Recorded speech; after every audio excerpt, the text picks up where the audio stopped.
ফাতেমা জাহারা কে, তার কিঞ্চিত কবিতার লাইনে তুলে ধরলাম। হুইজ ফাতেমা? ফাতেমা জাহারা তিনি এমন এক ব্যক্তিত্ব, এমন এক সত্তা, যিনি রিসালতের সঙ্গে বেলায়েতের সংযোগকারী। অর্থাৎ কেউ যদি ফাতেমা জাহারাকে না চেনে, তাহলে সে রিসালাত কেউ চিনতে পারবে না, আর বেলায়েত কেউ চিনতে পারবে না। অর্থাৎ আদম আলাইহিস সালাম থেকে খাতমে নবুয়ত হযরত মুহাম্মদ সাল্লাল্লাহু আলাইহি ওয়াসাল্লাম 1,24,000 পয়গম্বর যে নবুয়তের ধারা নিয়ে এসেছিলেন, রিসালাতের যে ধারায় এসেছিলেন দুনিয়াতে, তার সঙ্গে সংযোগ করেছেন ফাতেমা জাহরা সালামুল্লাহ আলাইহা। কাদের সঙ্গে? রসুলের চলে যাওয়ার পরেই 11 হিজরি থেকে কিয়ামত পর্যন্ত এরপরে যে বেলায়েত আছে, অর্থাৎ মওলা আলী থেকে ইমাম মাহদী আলাইহিস সালাম পর্যন্ত 12 ইমামের যে বেলায়েত আছে, এই বেলায়েতের সঙ্গে রিসালাতের সংযোগ স্থাপনকারী হচ্ছেন ফাতেমা জাহরা। আল্লাহুম্মা সাল্লি আলা মুহাম্মাদ ওয়া আলি মুহাম্মাদ। তাহলে আমরা যদি ফাতেমা জাহরাকে ছেড়ে দিই, তার আলোচনা বন্ধ করে দিই, তাকে যদি না চিনি, তার থেকে যদি আমরা দূরে থাকি, তাহলে আমরা না রিসালাত চিনতে পারবো, না নবুয়ত চিনতে পারবো, না নবীদের চিনতে পারবো, না বেলায়েতকে চিনতে পারবো। অর্থাৎ আমরা পথহারা হয়ে বিভ্রান্তের মতো, উন্মাদের মতো ঘুরে বেড়াবো। আল্লাহ রসুল সাল্লাল্লাহু আলাইহি ওয়াসাল্লাম এই জন্য বলেছিলেন যে ফাতেমা আমার অংশ। কেন বলেছিলেন? এই জন্যই বলেছিলেন যে আমি যে নবী, আমি যে রসুল, আমি নবী এবং রসুল, আমার একটি অংশ আছে দুনিয়াতে, তিনি হচ্ছেন ফাতেমা জাহরা সালামুল্লাহ আলাইহা। আল্লাহুম্মা সাল্লি আলা মুহাম্মাদ ওয়া আলি মুহাম্মাদ। এই হাদিসটা এখানে শেষ নয়, এর পরের লাইন হচ্ছে, তাকে যে সন্তুষ্ট করবে সে আমাকে সন্তুষ্ট করলো, আর তাকে যে অসন্তুষ্ট করবে সে আমাকে অসন্তুষ্ট করলো। তাকে যে অসন্তুষ্ট করবে আমাকে অসন্তুষ্ট করবে, অর্থাৎ নবীকে, এবং নবীকে অসন্তুষ্ট করলে আল্লাহ অসন্তুষ্ট হবেন। হাদিসটা ভালো করে শুনতে হবে এবং বুঝতেও হবে, কারণ আমি এরপরে যে গভীরে যাব এই হাদিসের উপরে ডিপেন্ড করছে। তাহলে এই হাদিসটা কি? ফাতেমা জাহরা, ফাতেমা হচ্ছে আমার অংশ। কে বলছেন? রাসূলুল্লাহ। ফাতেমা আমার অংশ। কিসের অংশ? দেহের তো অংশ অবশ্যই, রক্তের অংশ অবশ্যই, কারণ পিতার রক্তেই তো সন্তানরা হয়। কিন্তু এটা বড় কথা নয় যে দেহের অংশ, কলিজার অংশ, কলিজার টুকরো, অনেকে এগুলো বলে ছেড়ে দেয়। কিন্তু তিনি নবুয়তের অংশ, রিসালাতের অংশ। অর্থাৎ নবীর মধ্যে যে চরিত্র আছে, যে ক্যারেক্টার আছে, যে গুণাবলী আছে, যে বৈশিষ্ট্য আছে, ফাতেমার মধ্যেও তাই আছে। আল্লাহুম্মা সাল্লি আলা মুহাম্মাদ ওয়া আলি মুহাম্মাদ। নবীর মধ্যে, রসুলের মধ্যে যে জ্ঞান আছে, ফাতেমার মধ্যেও সেই জ্ঞান আছে। যদি রসগোল্লাকে আমি টুকরো করি আর বলি যে এটা রসগোল্লার অংশ, তাহলে কি এই মূল রসগোল্লা তেতো হবে আর এটা মিষ্টি হবে? বা এটা মিষ্টি হবে এটা তেতো হবে না। এতে যে গুণাবলী আছে ওই টুকরো অংশতেও সেই গুণাবলী আছে। এতে যে ছানা দেয়া হচ্ছে এতেও তাই ছানা আছে, এতে যে মিষ্টি আছে এতেও তাই মিষ্টি আছে, এতে যে রস আছে এতেও তাই রস আছে। আমি একটা উদাহরণের জন্য বললাম। তাহলে হযরত মুহাম্মদ সাল্লাল্লাহু আলাইহি ওয়াসাল্লামের ভেতরে যা আছে ফাতেমা জাহরার মধ্যে তাই আছে। এবং হযরত আয়েশা এই জন্য বলেছিলেন যে ফাতেমার মধ্যে আমি নবীর সব কিছু দেখেছি। অর্থাৎ চলন বলন, কথাবার্তা, চলা বলা, সমস্ত কিছু ফাতেমার মধ্যে দেখতে পেতেন। কে? নবীর স্ত্রী আয়েশা। কেন বলছেন? কারণ এই হাদিসটা তার প্রমাণ। এরপরে কি? এরপরে হচ্ছে যে ফাতেমাকে অসন্তুষ্ট করবে সে কাকে অসন্তুষ্ট করবে? মুহাম্মদ সাল্লাল্লাহু আলাইহি ওয়াসাল্লামকে অসন্তুষ্ট করবে। মুহাম্মদ সাল্লাল্লাহু আলাইহি ওয়াসাল্লাম। আর মুহাম্মদ সাল্লাল্লাহু আলাইহি ওয়াসাল্লাম অসন্তুষ্ট হলে আল্লাহ অসন্তুষ্ট হবেন। আল্লাহ অসন্তুষ্ট হবে। তাহলে আল্লাহ একটা সীমারেখা টানছেন। সীমারেখা কাকে দিয়ে টানছেন? নমুনা কাকে দিচ্ছেন? কাকে সামনে রাখছেন? ফাতেমা জাহরাকে। আল্লাহ অসন্তুষ্ট হচ্ছেন ফাতেমা জাহরা মানদণ্ড। ফাতেমা জাহরা মানদণ্ড, যে ফাতেমা জাহরা যার প্রতি সন্তুষ্ট, রাসূল তার প্রতি রসুল সন্তুষ্ট। তার প্রতি সন্তুষ্ট, আর আল্লাহ তার সন্তুষ্ট। ফাতেমা যাহার প্রতি অসন্তুষ্ট, রসুল মোহাম্মদ তার প্রতি অসন্তুষ্ট, আল্লাহ অসন্তুষ্ট। এবারে আসেন, এটা মোটামুটি বুঝে গেছেন। এবারে আসেন, আমরা এই যে একটু আগে মাগরিবের নামাজ পড়লাম, অনেকেও একসঙ্গে ঈশার নামাজ পড়েছে, যে যার মসলক অনুযায়ী। তাহলে মাগরিব ঈশার নামাজে আমরা একটা সূরা পড়েছি, এমনকি যে কোনো নামাজে এই সূরাটা পড়তে হয়। সেটা কি সূরা? সূরা ফাতিহা। সূরা ফাতিহা। না পড়লে নামাজ হবে না। এবং এই সূরার একটি নাম হচ্ছে কোরআনের মা। কোরআনের মা হচ্ছে সূরা ফাতিহা।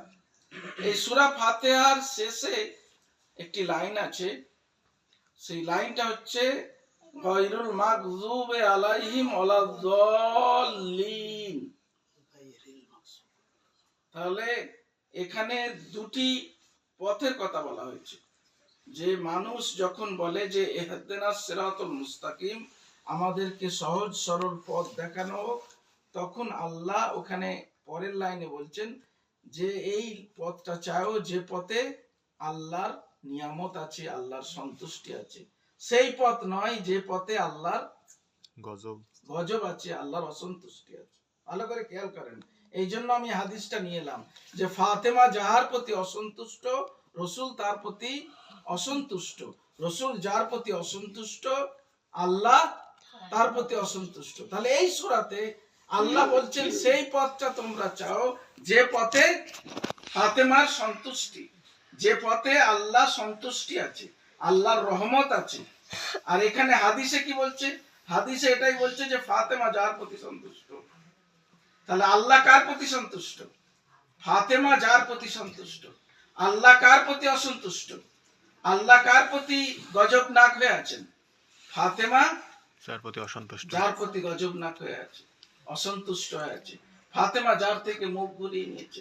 ফাতেমা যাহারা যাকে তার কবরে আসতে দেয়নি, তার জানাজায় আসতে দেয়নি, দাফন কাফনে আসতে দেয়নি, সালামের জবাব দেয়নি, এবং নামাজের পার্টিতে, নামাজের মুসল্লায় কি করেছেন?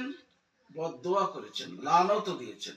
আবার এই ফাতেমা জাহরা সালামুল্লাহ আলাইহা, ইমাম হাসান আলাইহিস সালাম বলছেন যে আমার আম্মা বৃহস্পতিবারে বিশেষ করে মাগরিবের নামাজ পড়ে দোয়া করতে বসতেন, বিভিন্ন ওজিফা দোয়া পড়তেন। দোয়া পড়তে পড়তে পড়তে পড়তে ফজরের ওয়াক্ত হয়ে যেত, মানে সারা রাত চলে যেত। সারা রাত চলে যাওয়ার পরে আমি আম্মাকে জিজ্ঞাসা করতাম, ইমাম হাসান আলাইহিস সালাম বলছেন যে আমি আম্মাকে জিজ্ঞাসা করতাম, আম্মা আপনি তো দোয়া করছেন অপরের জন্য, পাড়া প্রতিবেশীর জন্য, কিন্তু আমাদের জন্য তো একবারও দোয়া করলেন না। তখন ফাতেমা জাহরা বললেন যে দোয়ার আদব হচ্ছে আগে প্রতিবেশী তারপরে ঘরওয়ালা। তাহলে ফাতেমা জাহরা প্রতিবেশীর জন্য দোয়া করছেন। তাহলে প্রতিবেশীর কিছু জনের জন্য কি ছিলেন? সন্তুষ্ট ছিলেন, এই জন্য দোয়া করছেন। তাহলে প্রতিবেশীর নাম ধরে ধরে যাদের দোয়া করছেন তাদের প্রতি সন্তুষ্ট ছিলেন। আর যদি এই হাদিসটা ওখানে মিল খাওয়ায়, তাহলে ফাতেমা জাহরা যার প্রতি সন্তুষ্ট ছিলেন, যার জন্য দোয়া করেছেন, রসুলও সন্তুষ্ট ছিলেন, রসুলও দোয়া করেছেন। আর ফাতেমা যাহার প্রতি অসন্তুষ্ট ছিলেন, যাকে জানাজায় আসতে দেননি, যাকে দাফন কাফনে আসতে দেননি, মাওলা আলী আলাইহিস সালামের কাছে ওসিয়ত করেছিলেন যে আমার দাফনে কাফনে এরা যেন না আসে। তাহলে তাদের থেকে তিনি মুখ ঘুরিয়ে নিয়েছেন, তাদের সালামের জবাব দিতেন না। তাহলে তাদের প্রতি ফাতেমা জাহরা কি ছিলেন? অসন্তুষ্ট ছিলেন। তাহলে ফাতেমা যার প্রতি অসন্তুষ্ট, রসুলও তার প্রতি অসন্তুষ্ট, আর আল্লাহ অসন্তুষ্ট। তাহলে আমরা যে সূরা ফাতিহায় যে দুটো পথ দেখতে পাচ্ছি, এই দুটো পথে যে সেই পথ আমাদের চাইতে হবে যে পথে আল্লাহর সন্তুষ্টি আছে। তাহলে কাকে দিয়ে দেখবো সেই সন্তুষ্টির পথটা? আল্লাহ এখানে ফাতেমাকে দিয়ে দেখতে বলছেন যে ফাতেমা যার প্রতি সন্তুষ্ট হবে, সেই সন্তুষ্টি পথটা তোমরা আমার থেকে চাও। আর ফাতেমা যে পথে অসন্তুষ্টি, যাদের জন্য অসন্তুষ্টি, তাদের থেকেও তোমরা মুখ ঘুরিয়ে নাও। তাদের পথটা হচ্ছে গজবনাক পথ, তাদের পথটা হচ্ছে অসন্তুষ্টির পথ। সূরা ফাতিহার তাহলে এখানে আমরা একটি ব্যাখ্যা, একটি লাইনের ব্যাখ্যা পেলাম যে দুটো পথ পরিষ্কার, আর সেই পথের মানদণ্ডে আছেন ফাতেমা জাহরা সালামুল্লাহ আলাইহি। দরুদ পড়ুন। আল্লাহুম্মা সাল্লি আলা মুহাম্মাদ ওয়া আলি মুহাম্মাদ ওয়া আজিল ফারজ। আপনাদের সামনে আমি একটি সূরা পাঠ করেছি, আর একটি সূরা, সেটা হচ্ছে সূরা কাউসার। কার মুখস্থ আছে সূরা কাউসার? কে বলতে পারবে? সূরা কাউসার তোমরা পড়ো? মুখস্থ আছে? বলো তো দেখি। বিসমিল্লাহির রহমানির রহিম। ইন্না, বলো বলো। আতাইনাকাল কাউসার ফাসাল্লি লিরাব্বিকা ওয়ানহার ইন্না শানিয়াকা হুয়াল আবতার। দরুদ পড়ুন। আল্লাহুম্মা সাল্লি আলা মুহাম্মাদ ওয়া আলি মুহাম্মাদ। এই সূরাটার নাম কাউসার, কাউসার সূরা। এটা আমরা সচরাচর নামাজে পড়ে থাকি, বেশিরভাগ সময় এই সূরাটা আমরা পড়ি। এই যে সূরাটি, এই সূরাটি কেন নাজিল হয়েছিল, আর এই সূরাটি আজকের আলোচনার খুব বড় অংশ দাবি রাখে। আজকে যে ফাতেমা জাহরা সালামুল্লাহ আলাইহার আলোচনা হচ্ছে, এই সূরা ফাতেমা জাহরার জন্য নাজিল হয়েছিল। কিন্তু আমাদের সমাজে আমাদের মাওলানারা বলে না, লুকিয়ে রাখে, আড়াল করে রাখে, কারণ ফাতেমা জাহরাকে পরিচয় করাতে চায় না। শুধু এতটুকু বলে নবীকন্যা ফাতেমা জান্নাতের রানী, এতটুকুই। কিন্তু তার যে আরো হকিকত মারেফাত আমাদের সঙ্গে পরিচয় ঘটায় না, ঘটালে মুশকিল আছে। এই জন্য তাহলে ইন্না আতাইনা কাল কাউসার, এটি হচ্ছে তখনকার সূরা, মক্কার পিরিয়ডে, যখন রাসূলুল্লাহ 3টি পুত্র সন্তান পর পর দুনিয়া থেকে আল্লাহ তুলে নিলেন। ইব্রাহিম, আবুল কাসেম অর্থাৎ কাসেম, এরকম করে ওনার যখন সন্তানগুলোকে তুলে নিলেন, মানে অর্থাৎ ইন্তেকাল করে চলে গেলেন অল্প বয়সে, তখন কাফেররা আল্লাহ রসুলকে অপবাদ দিচ্ছিল, অপমান করছিল যে নবী আবতার হয়ে গেছে। আবতার মানে কি? নির্বংশ, নির্বংশ হয়ে গেছে। নবী লেজ কাটা হয়ে গেছে, নবী আটকুড়ো হয়ে গেছে। নাউজুবিল্লাহ পড়েন। নাউজুবিল্লাহ। মানে আমাদের উপমহাদেশে আটকুড়ো বলা হয়, আর আরবে বা আরবিতে ওই আবতার বলা হয়। বাংলাতে লেজ কাটা অর্থাৎ নির্বংশ, বংশহীন। আরবের সঙ্গে আমাদের একটা তফাৎ আছে। আরবে যদি কন্যা সন্তানও থাকে কিন্তু পুত্র সন্তান যদি না থাকে, তারা আবতার বলে, তারা লেজ কাটা বলে। আর আমাদের উপমহাদেশে কোন সন্তান যদি না থাকে, দরুদ পড়ুন। কাউসারের যদি আরবে কন্যা সন্তান থাকে, পুত্র সন্তান না থাকে, সেখানে আবতার বলা হয়, আটকুড়ো। আর আমাদের উপমহাদেশে, ভারত, পাকিস্তান, বাংলাদেশে কোন সন্তান যদি না থাকে, তাকে আটকুড়ো বলা হয়। এই কথা কেন বললাম? কারণ আটকুড়োর পরিচিতি ওখানে আলাদা, এখানে আলাদা। যখন রাসূলুল্লাহকে অপবাদ দিচ্ছিল যে নবী আটকুড়া হয়ে গেছে, নাউজুবিল্লাহ, তখন আল্লাহ পাক এই সূরাটি নাজিল করলেন। আল্লাহ এবং রাসূল নিজে খুব কষ্ট পেলেন, সেই জন্য আল্লাহ সান্ত্বনা দিলেন যে আমি আপনাকে ইন্না আতাইনা কাল কাউসার, আমি আপনাকে কাউসার দান করেছি। দরুদ পড়ুন। আল্লাহুম্মা সাল্লি আলা মুহাম্মাদ ওয়া আলি মুহাম্মাদ। কেন আল্লাহ কেন এই কথা বললেন? এই জন্য বললেন, আরবের লোকেরা বুঝে গেল যে রাসূলুল্লাহর সন্তান নেই, মানে পুত্র সন্তান নেই, মানে রাসূল যে দ্বীন এনেছেন, এই দ্বীনকে বহন করার আর কোনো লোক নেই, আর কেউ থাকলো না। তারা এতটুকু জানতো যে নবীর দ্বীনকে, নবীদের দ্বীনকে নবীর বংশ বহন করে, এই জন্য তারা এটা জানতো। আজকের লোক না জানলেও তারা জানতো যে নবীর আল নবীর দ্বীনকে বহন করবে। সেই জন্য তারা ভেবে গেছিল যে নবীর আর বংশ নেই, মানে নবীর সন্তান নেই, মানে কেউ একে নিয়ে যাবার আর কেউ নেই, এই দিনটা এখানেই শেষ, নবী চলে যাবে, দিনও শেষ হয়ে যাবে। সেই জন্য আল্লাহ বললেন যে তাদের এই লালসা, তাদের এই যে অপবাদ, তারা যেটা ভাবছে এটা ভুল। ইন্না, নিশ্চয়ই, আতাইনা কাল কাউসার, নিশ্চয়ই আমি আপনাকে কাউসার দান করেছি।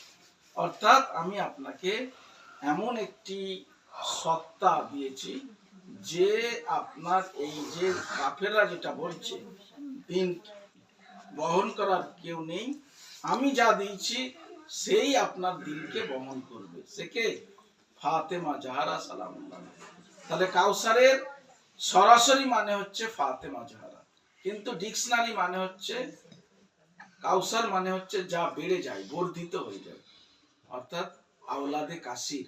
ফাতেমা জাহরার যে আওলাদ, যে বংশ, এই বংশই দিনকে বহন করে নিয়ে চলছে কিয়ামত পর্যন্ত। আল্লাহুম্মা সাল্লি আলা মুহাম্মদ ওয়া আলি মুহাম্মদ। আল্লাহ বললেন কি, ইন্না নিশ্চয় আমি, আতাই না কাল কাউসার, আমি আতা করেছি কাউসার, নিশ্চয় আমি আতা করেছি কাউসার, অর্থাৎ আপনাকে কাউসার দান করেছি। আপনার কোনো ভয় নেই, আপনারই দিন এই দুনিয়াতে থাকবে, অন্যান্যর দিন থাকবে না, আপনারই দিন থাকবে, কাউসারের মাধ্যমে টিকে থাকবে দুনিয়াতে। আল্লাহ গ্যারান্টি দিলেন, আর সেটি হচ্ছে ফাতেমা জাহরা সালামুল্লাহ আলাইহা। এখানে আল্লাহ কয়েকটি জিনিস বলেছেন, সেটা হচ্ছে কি, আতাইনা। কোরআন যখন নাজিল হয় তখন আল্লাহ বলছেন যে ইন্না আনজালনা, আমি কোরআন নাজিল করেছি। নাজিল আর আতার মধ্যে তফাৎ আছে। নাজিল কাকে বলে আর আতা কাকে বলে? আমি একটা উদাহরণ দিলে বুঝতে পারবেন। আমি আপনাদের বাড়িতে এসেছি, তাহলে আমার সঙ্গে ভাইয়ের চুক্তি হলো যে আপনি এই কাজটা করে দেবেন, আপনাকে 200 টাকা দেওয়া হবে। তো আমি কাজটা করে দিলাম, উনি 200 টাকা দিয়ে দিলেন। দেওয়ার পরে উনি আবার আমাকে একটা পেয়ারা দিলেন, কিন্তু এই পেয়ারা চুক্তি হয়নি, চুক্তি হচ্ছে কি 200 টাকা। 200 টাকা। পেয়ারাটা উনি কি করেছেন? অতিরিক্ত দিয়েছেন, ভালোবেসে দিয়েছেন।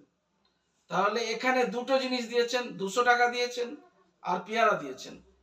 তাহলে মোদ্দা কথা হলো, পেয়ারাটা হচ্ছে আমার প্রাপ্য, কারণ ওনার সঙ্গে চুক্তি হয়েছিল। তাহলে সেটা হচ্ছে নাজিল। কোরআন নবীর প্রাপ্য, ওটা এই জন্য নাজিল হয়েছে। আর ফাতেমা জাহরাকে, অর্থাৎ এই কোরআনের ধারাটাকে, কোরআনের সঠিক জ্ঞান, সঠিক তাফসির, সমস্ত কিছু বহন করার জন্য আল্লাহ অতিরিক্ত একটা দিয়েছেন, তা হচ্ছেন ফাতেমা জাহরা। আল্লাহুম্মা সাল্লি আলা মুহাম্মদ ওয়া আলি কারণ এই মুহাম্মদ কোরআনকে ওয়া টিকিয়ে আজ্জিল রাখবে ফারজাহ। কে? কাফেররা চ্যালেঞ্জ জানাচ্ছে যে এই কোরআনের জ্ঞান আমরা মিটিয়ে দেবো, কারণ ওনার ছেলে নেই, ওনার বংশ নেই, দুনিয়া থেকে চলে গেছে। তাহলে একে টিকিয়ে রাখবে কে? নির্ভেজাল ভাবে, সঠিক ভাবে। হ্যাঁ, কোরআনের কথা বলবো, কোরআন কাফি বলবো, আমাদের জন্য কোরআন যথেষ্ট, এই কথা বলবো। শয়তানরা ভাবছে যে এই কথা সবাইকে বলে বেড়াবো, কোরআন যথেষ্ট, কোরআন যথেষ্ট, কোরআন কাফি। কিন্তু তবুও বলবো যে নবী পাগল। কখন পাগল? নবী যখন তার বংশের কথা বলবে, আহলে বাইতের কথা বলবে, তখন নবী পাগল। কিন্তু নবীকেই বলবো যে আমাদের জন্য কোরআন যথেষ্ট, কিন্তু কোরআনের জ্ঞান রাখবো না। তাহলে এই কোরআনের জ্ঞান তাদের কাছে ছিল না, সেই জন্য তারা বেদাত নিয়ে এসেছে, সত্য আর মিথ্যার জ্ঞানকে মিশ্রণ করে দিয়েছে। তালাকে বেদাত এনেছে, নামাজে বেদাত এনেছে। আজকে নামাজ কত ধরনের, কেউ বুকে হাত বাঁধে, কেউ নাভিতে হাত বাঁধছে, কেউ হাত ছেড়ে। আল্লাহ কি, আল্লাহ রসুল কি এতগুলো নামাজ দিয়েছেন? কটা নামাজ দিয়েছেন? আমি কোনটা সঠিক সেটা যাচ্ছি না, এক ধরনের দিয়েছেন না অনেক ধরনের? এক ধরনের। কিন্তু নামাজকে তুলে দেয়নি, তাহলে শয়তান ধরা পড়ে যাবে। নামাজ রেখেছে, কিন্তু নামাজের মধ্যে তাবদিল করে দিয়েছে। রোজা রেখে দিয়েছে, রোজার মধ্যে পরিবর্তন এনেছে। কেউ দেরিতে খুলছে, কেউ তাড়াতাড়ি খুলছে, কেউ খুব সকালে খুলে ফেলছে একদম বিকাল হওয়ার সঙ্গে সঙ্গে, কেউ আবার রাত হওয়ার পরে মাগরিব কাটিয়ে 10-15 মিনিট পরে খুলছে। তাহলে এই তাবদিল হলো কেন? এই কাউসারকে না চেনার জন্য, ফাতেমা জাহরাকে না চেনার জন্য, ফাতেমা জাহরাকে সমাজ থেকে আউট করে দেওয়ার জন্য। তাহলে এই পরিবর্তনগুলো এনেছে, জ্ঞানগুলো কে কি করেছে? সত্য মিথ্যার পাইল করে দিয়েছে, সত্যকে মিথ্যাকে মিশ্রণ করে দিয়েছে। তাহলে এটা তারা করতে পেরেছে, এই জন্য নবীর আহলে বাইত অর্থাৎ ফাতেমা জাহরাকে করে দিয়েছে, সমাজ থেকে দূরে সরিয়ে দিয়েছে। সেই জন্য ফাতেমা জাহরা তাদের থেকেও মুখ ঘুরিয়ে নিয়েছেন যে এদেরকে আমার দরকার নেই, যারা দিনের মধ্যে পরিবর্তন আনে, দিনের যারা হোতা, নবীকে অপমান করে, যারা আমাকে অপমান করে, তাহলে তাদের সঙ্গে আমার কোনো সম্পর্ক নেই, তাদের সঙ্গে সম্পর্ককে ছিন্ন করে দিয়েছেন। দরুদ পড়েন আল্লাহুম্মা সাল্লি আলা মুহাম্মদ ওয়া আলি মুহাম্মদ। এরা আমাদের শত্রু নয়, এরা ফাতেমা জাহরার শত্রু। হে ফাতেমা জাহরা, আপনি সাক্ষী থাকেন, আপনার যারা শত্রু আমাদের শত্রু। আমরা ইচ্ছা করে তাকে শত্রু বানাইনি, আমরা ইচ্ছা করে কাউকে বন্ধু বানাচ্ছি না। ফাতেমা যার সঙ্গে বন্ধুত্ব করেছেন, ফাতেমা যার প্রতি সন্তুষ্ট ছিলেন, আমরা তার প্রতি সন্তুষ্ট। এটা কেন? কারণ এটা তাগিদ দেওয়া হয়েছে, বলা হয়েছে যে ফাতেমার প্রতি সন্তুষ্ট, ফাতেমা যার প্রতি সন্তুষ্ট তোমরা সেই কাজগুলো করো। ফাতেমা যার প্রতি অসন্তুষ্ট তার থেকে দূরে থাকো। নিজেরা নিজেদের শত্রু, নিজেরা নিজেদের বন্ধু বানিও না, তাহলে কি হবে? পথ হারা হয়ে যাবে। তাহলে ফাতেমাকে মানদণ্ড করে দেওয়া হয়েছে। সেই জন্য তোমরা ফাতেমার অনুসরণ করো, ফাতেমাকে দেখো যে ফাতেমা কার প্রতি গজবদার, ফাতেমা কার প্রতি সন্তুষ্ট, ফাতেমা কার প্রতি ভালোবাসা মহব্বত দেখিয়েছেন। ফাতেমা জাহরাকে এইখানে সন্তুষ্টির অসন্তুষ্টির মানদণ্ডে এখানে ভুল হাদিস এনে আবার মানুষকে ধোঁয়াশা করেছে। কি বলেছে? যে হযরত আলী আবু জেহেলের স্ত্রীকে বিয়ে করতে, আবু জেহেলের মেয়েকে বিয়ে করতে চেয়েছিল, এই জন্য ফাতেমা অসন্তুষ্ট হয়েছিলেন, এই জন্য আল্লাহ রসুল এই হাদিসটা বলেছে। নাউজুবিল্লাহ। এই জন্য নয়, অ্যাকচুয়ালি ফাতেমা জাহরা কিছু ব্যক্তির প্রতি অসন্তুষ্ট হয়েছিলেন, আর তারা আমাদের মাথার তাজ হয়ে আছে না জানার কারণে, না চর্চার কারণে। আইয়ামে ফাতেমিয়া পালন করার মানেই হচ্ছে ফাতেমারকে মানদণ্ড করে হক ও বাতিলের পার্থক্য করা, কালো সাদার পার্থক্য করা, সত্য মিথ্যার পার্থক্য করা। কারণ সত্য মিথ্যা মিশে আছে, এই সত্য মিথ্যার পার্থক্য করা। সেই জন্য ফাতেমা জাহরাকে আলোচনায় এত আনতে হবে, আনলে পরে সত্য মিথ্যার পার্থক্য সৃষ্টি হবে, আর তাতে মানুষ হক ও বাতিল বুঝতে পারবে। তো যাই হোক, আমি একদম শেষ কথায় চলে এসেছি। সেটা হচ্ছে যে আল্লাহ ফাতেমাকে অতিরিক্ত দিয়েছেন, আর সেই জন্য আল্লাহ বলছেন ফাসাল্লি লিরাব্বিকা ওয়ানহার, আপনি নামাজ পড়ুন এবং কুরবানি দিন। কারণ আপনাকে আমি একটা মূল্যবান বস্তু দিচ্ছি এই দিনকে বাঁচাবার জন্য, অর্থাৎ নামাজ ও কুরবানি করুন। এবং আল্লাহুম্মা সাল্লি আলা মুহাম্মদ ওয়া আলি মুহাম্মদ। এবং এই যে নামাজ এবং কুরবানির ব্যাপারে এসেছে, যাই তাই কুরবানি নয়, এখানে শব্দ এসেছে আনহার করা। আনার মানে কি? দেখুন, গরুকে জবাই করা হয়, ভেড়াকে জবাই করা হয়, ছাগলকে জবাই করা হয়, কিন্তু আনহার করা হয় কাকে? উটকে। উট দাঁড়িয়ে থাকে, কারণ উট সচরাচর শুয়ে পড়ে না, ও দাঁড়িয়ে থাকে, আর একটা ধারালো ছুরি দিয়ে তার এই গলাটাই মারা হয়, ওইটাকে আর আরবে আনহার বলে। তাহলে ফাতেমাকে দেওয়ার জন্য আল্লাহ ওই শব্দটা ইউজ করেছেন যে কুরবানি যদি তাই সব থেকে দামি জিনিস কুরবানি দাও, তবে সন্তুষ্টির মানদণ্ডে তুমি যাবে। তাহলে তার যদি আলোচনা করতে হয়, তাহলে দামি জিনিস দিয়ে তাবারুক তৈরি করো। মানে আমি একটা উদাহরণ দিচ্ছি, তাবারুক যদি করতে হয়, সচরাচর তাবারুক যদি অন্য সময় নরমাল করা হয়, ফাতেমা জাহরার তাবারুক দামি হোক, কারণ ফাতেমা অনেক দামি জিনিস, এত দামি জিনিস। ফাতেমার জন্য রসুলকে মিরাজে যেতে হয়েছে। হাদিসে এসেছে আল্লাহ যখন ফাতেমাকে আতা করবেন, তখন আল্লাহ মিরাজে ডেকেছেন। কোরআন নাজিল হয়েছে যখন তিনি যুদ্ধের ময়দানে, যখন তিনি হীরা গুহায়, যখন তিনি ঘরে, যখন তিনি মাঠে ময়দানে রাস্তায় যাচ্ছেন, উটের চেপে যাচ্ছেন, ঘোড়ায় চেপে যাচ্ছেন, যখন ইচ্ছা যখন অবস্থায় কোরআন নাজিল হচ্ছে। রসুলকে খুব একটা তাকলিফ দিচ্ছে না যে আপনি এই অবস্থায় আছেন, অমুক জায়গায় যেতে হবে না। কিন্তু মুসা আলাইহিস সালামকে বলেছেন যে তুর পাহাড়ে আসো, কিন্তু রসুলকে কোরআন দিয়েছেন যেখানে রসুল আছে সেখানেই কোরআন নাজিল হচ্ছে, তাই না? যুদ্ধের ময়দানে, উহুদের ময়দানে, বদরের ময়দানে, সব জায়গায় যেখানে যাচ্ছেন সেখানেই নাজিল হচ্ছে। কিন্তু ফাতেমাকে আতা করছেন, এই জন্য বলছেন যে রসুল আপনি মিরাজে আসেন, আমি আপনাকে যেখানে ইচ্ছা আমি এই জিনিসটা দেবো না। তাহলে রসুল মিরাজে গেলেন, যাওয়ার পরে তিনি একটা সেব দিলেন, আপেল সেব মানে একটা দামি ফল দিলেন, জান্নাতি ফল। সেই ফলটা আবার দুনিয়াতে নিয়ে যে আদেশ হলো এই ফলটি আপনি খাবেন আর খাদিজাকে খাওয়াবেন। আপনার এবং খাদিজার ঔরসে একটা মহামূল্যবান নারী জন্মগ্রহণ করবে, যে হচ্ছে ফাতেমা জাহরা সালামুল্লাহ। আল্লাহুম্মা সাল্লি আলা মুহাম্মদ ওয়া আলি শুধু মুহাম্মদ। এতটুকু নয়, ধারাবাহিকভাবে 40 দিন রোজা রাখতে হয়েছে আল্লাহর নির্দেশে রাসূলুল্লাহকে, যে আপনাকে 40 দিন রোজা রাখতে হবে ধারাবাহিকভাবে, একদিন রোজা ভাঙা যাবে না, এবং মুসালসাল নফল নামাজ পড়তে হয়েছে। ওই জন্য ফাসাল্লি লিরাব্বিকা ওয়ানহার, তাহলে নামাজও পড়তে হয়েছে। তাহলে এই নামাজ, এই যে রোজা, এই যে এত ত্যাগ করার পরে তারপরে কি আসছে? ফাতেমা জাহরা সালামুল্লাহ আলাইহা।